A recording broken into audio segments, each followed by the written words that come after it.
Mazes and Labyrinths, a general account of their history and developments, by W. H. Matthews. Narrated by Matthew Schmitz. Chapter 1. Introduction. A delightful air of romance and mystery surrounds the whole subject of labyrinths and mazes.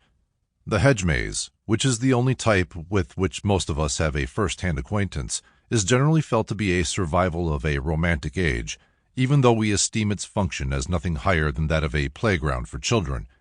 Many a tender intrigue has been woven around its dark yew alleys.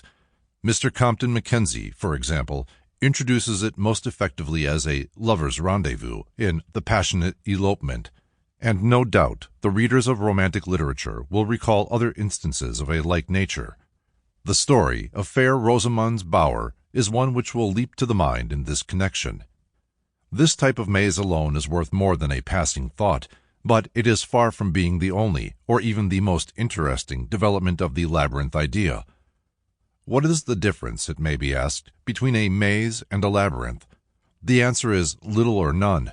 Some writers seem to prefer to apply the word maze to hedge mazes only, using the word labyrinth to denote the structures described by the writers of antiquity, or as a general term for any confusing arrangement of paths. Others, again, show a tendency to restrict the application of the term maze to cases in which the idea of a puzzle is involved. It would certainly seem somewhat inappropriate to talk of the Cretan maze or the Hampton Court labyrinth, but generally speaking, we may use the words interchangeably, regarding maze as merely the northern equivalent of the classic labyrinth. Both words have come to signify a complex path of some kind, but when we press for a closer definition, we encounter difficulties.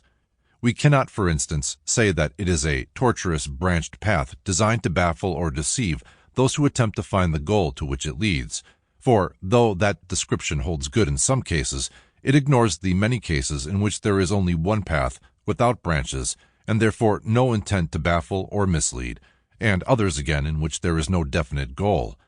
We cannot say that it is a winding path bounded by walls or hedges, for in many instances there are neither walls nor hedges. One of the most famous labyrinths, for example, consisted chiefly of a vast and complicated series of rooms and columns. In fact, we shall find it convenient to leave the question of the definition of the words, and also that of their origin, until we have examined the various examples that exist or are known to have existed. It may be necessary here and there to make reference to various archaeological or antiquarian books and other writings, but the outlook of the general... Sample complete. Ready to continue?